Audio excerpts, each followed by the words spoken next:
What's happening? Welcome to More Than Mortgage, 29th episode. I'm Chad Anderson. That guy is Zach Jones. Welcome in. Hope you're doing well. We have hit the month of June. Hard to believe that in less than 30 days, we are going to be 2 quarters in to 2024. 2024 is almost half over, if you can believe that. That's kind of mind-boggling, if you will. Rates have been just about what they are now for almost 2 years. Like, we're approaching a 2-year anniversary of rates climbing into this section of the rate sheet or the coupon or the economic slide or whatever. And so Zach and I today, Zach had a good analogy with it, the 7 phases of grief. And we're going to talk about this in the forecast. And I did a short video on this on Facebook, but it's just one of those, like, Zach, we see rate forecasts all the time and from different institutions. We see it from Fannie, Freddie, Goldman Sachs, National Association of Realtors, which I always kind of get a kick out of, like the realtors are forecasting the rates kind of thing. We get all these different opinions and forecasts. Mortgage applications, literally, if you watch them, they go up and down simply off of either rate movement or rate forecast. The one constant that we've seen, though, over the last couple of years is house values are doing this. And that means Right. up. That's an up. Okay. Stonks only go up. So if house prices are going up and values are still climbing and inventory is still low, and save your spiel about inventory levels and active listings and all this other stuff. The fact is, we're still low on inventory as a country. All this is happening, but people are literally still making knee-jerk reactions based on forecasts. And Right. I think it's kind of mind-boggling. I used that phrase 30 seconds ago, but I don't know. You brought it up too, the 7 phases of grief. I kind of liked that. But we're getting to this point where we just keep seeing forecasts and we're tying ourselves to these, but then they change every single quarter. Like they go up and down all the time.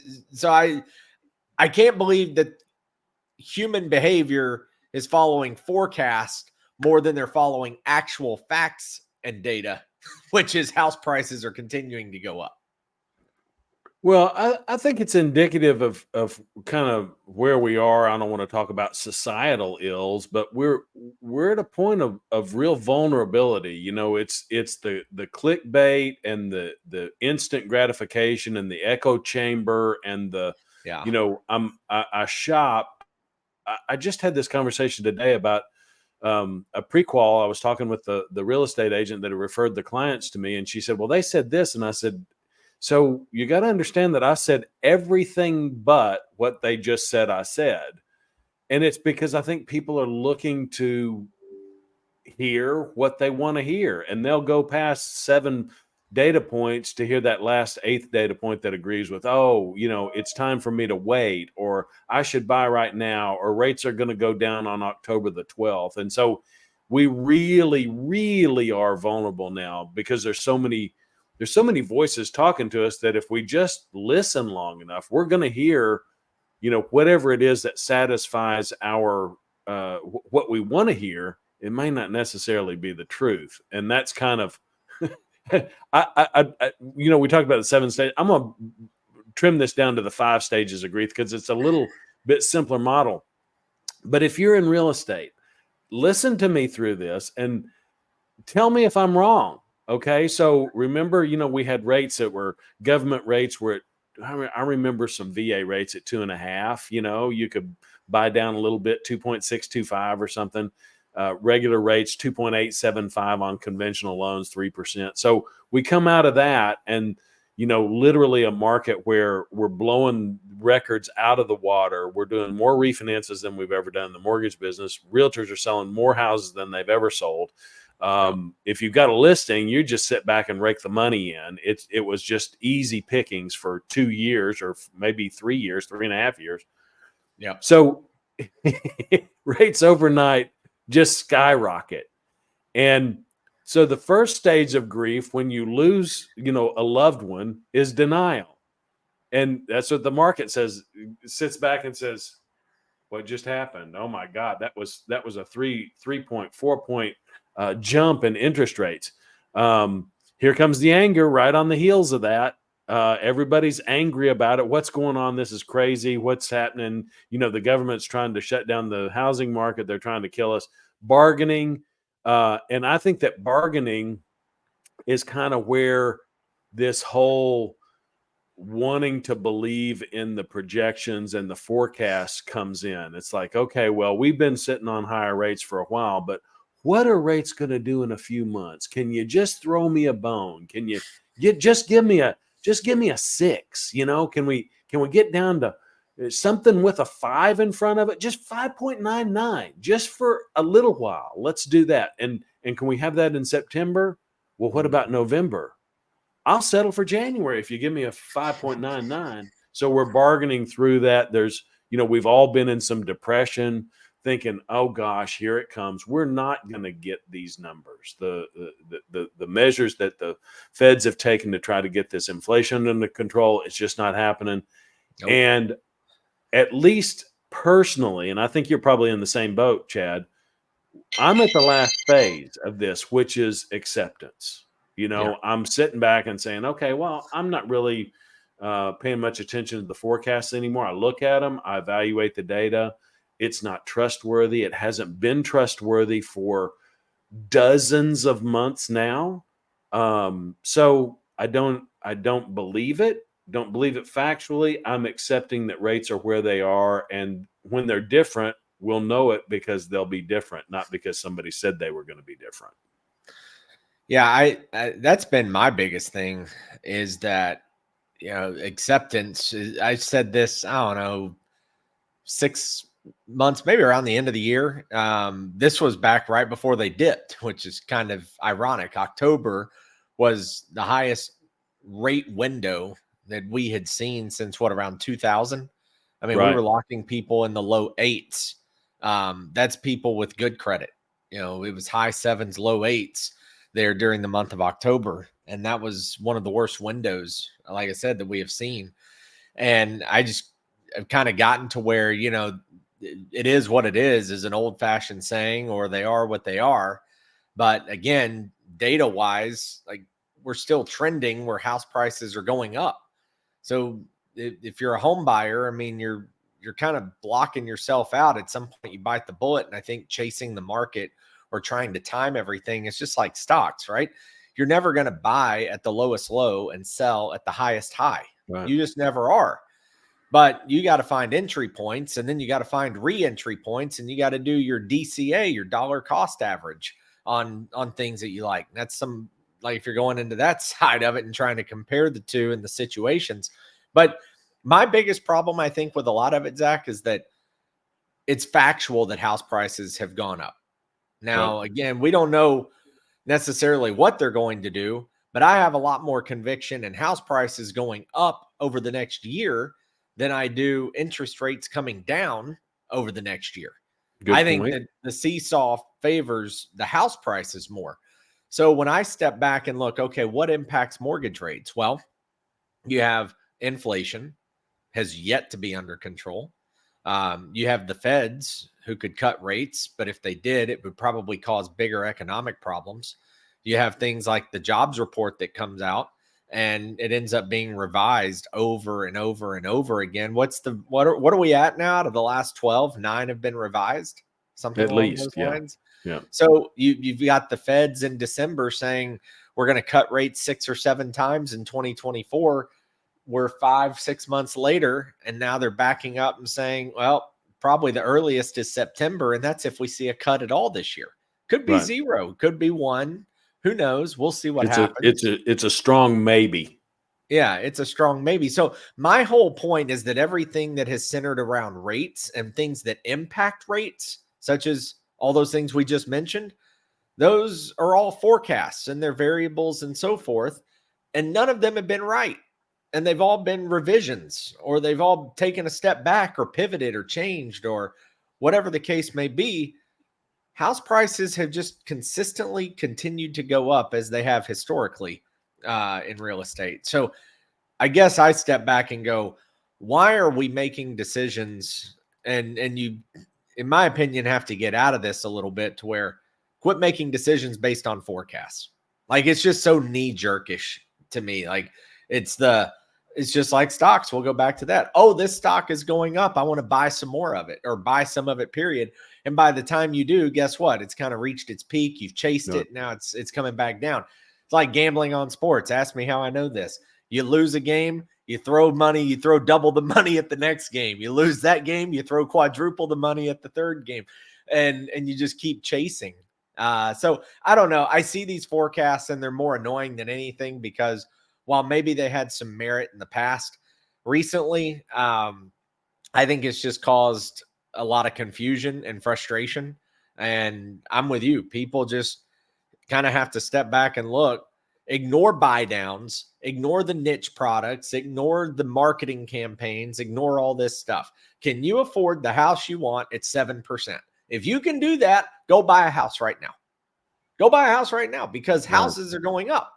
If you can't, or the only way you can afford it is for a 2-1 buy down and for it to be 5% in year one and 6% in year two, and you hope to God you've refinanced before it gets back to 7% in year three, then maybe don't buy a house right now or buy a cheaper house or spend, just figure out an alternative plan or talk to one of us and let's look at a scenario. But to me, that's what's frustrating is that everybody gets so rate focused and then they're relying on forecasts. So I'll shut up for a second now, but it just kind of gets going. You're on the, I think the trail to success here is really looking at the inventory picture and what you can afford without adjustments and without gizmos and without fancy temporary fixes. Yeah. What is it that you can afford? And then go after it and make it happen. I was talking with an agent today and we were looking at a search within, a particular set of parameters with a particular, technically it was a particular land size in a particular zip code. And there were 12 listings. And the lowest listing in that group of 12 was 800,000 and wasn't that big a piece of land. It was in Williamson County here. And the biggest, the tallest price in those 12 listings, there's a dozen listings on the market. A couple of those had recently closed. The largest one was about 7 million for this particular parameter, 10 to 20 acres in this particular zip code, 800 to 7 million. It's crazy. So if you're that under $1 million buyer, you've got one shot in this market to get that piece of land in that zip code. And there's not another option available to you. And I would venture a guess that it's been 6 months since there was another option under $1 million in that range based on, that range of prices. So it truly is about the property when the inventory is low. You can talk all you want to about, wanting a, let's take the Tesla Cybertruck. You want a Tesla Cybertruck, that's great. But if you don't have a reservation and nobody's selling them, it doesn't matter that you've got the money to buy one. Right. So you've got to make your decisions accordingly based on inventory. And that inventory is continuing to diminish and go past, to move out of the market as quickly as it comes on. It really is. People get focused on the wrong things because the industry has notoriously sold rates and gimmicks. And we had that conversation the other day. Is people in our industry want to hear about some little niche product that doesn't have anything to do with anything. I saw a post on Facebook today where somebody posted up in a real estate agent group of thousands of people. Best news ever. FHA has eliminated the need for verification of gift funds. And I responded, I was like, that's not the best news ever. That's like a tiny little niche of a tiny little niche that eliminates the need for one bank statement. That's when It's you not step back and you go, how many deals have you truly lost or couldn't get to the closing table because the gift funds couldn't be verified? right. It's I don't know that I ever ridiculous. It's have. I don't know that I've ever absolutely seen it. absurd. Not at all the best news ever. And I think it was even posted in probably the wrong group, because the only people that were understood enough to sing its praises even a little bit were mortgage people. It was posted in a real estate agent group. Yeah, People focus on by the the wrong way, thing. yeah, by the way, on that, the cool thing about that is that it's one less document that we have to get. Right. All we had to get before was the donor's bank statement, because FHA wanted to make sure you weren't funneling money into the donor's account that's not eligible to then give right back to you in the form of a gift. They're Right. basically eliminating mattress money or unsecured debt or something along those lines. That's all they were doing. And yeah, it's just one bank statement. That's all we're now having to not do or provide, which is great. It's nice. It's a convenience, but yeah, it's not like sliced bread around here or anything. Mm-mm. No. No. So people focus on absolutely the wrong things. It's about inventory. It's about the house, right price. That's really the focus these days. So I don't trust the projections. I would not listen to them. I believe that we're going to be increasingly in an untrustworthy projection environment, because everything's getting polished up for Yeah. this election. And Yeah. we're coming into the season. We're starting to see the posturing coming on in a big way. What we see is not actually what is true in this season. So beware. And we're not going to talk about 34 felonies or a conviction right now. We're not going to talk about any of that, because it's meaningless in the big picture. It's about the right house at the right price, right? I had to throw that in there. All right, so that'll do it. We appreciate you again. Forecasts, what are your thoughts on those? Do you, if you're watching this, do you actually let the forecast impact your decision? Does it motivate you if you see something that's good for rates? Does it motivate you to whip up Zillow real quick and start searching again, or update your pre-approval or call for a first pre-approval? And if things go south and rates go up, do you now pump the brakes all of a sudden? I'm just curious, because again, we've shared some data, some numbers, and and some ideas, but just curious on the human behavior side of that and kind of how that plays in people's minds. All right. Socials right here, YouTube, Instagram, and Facebook. You can catch us. We're posting stuff all the freaking time. So check us out there. Mine is over here. That's Zach Jones Loans. And then right here, this Chad is real. And it's 29 episodes in the book. So thanks to everybody. The support's been great. We appreciate the commentary and the feedback. Hope you have a great one, and we'll catch you next week. Take care. See you next time.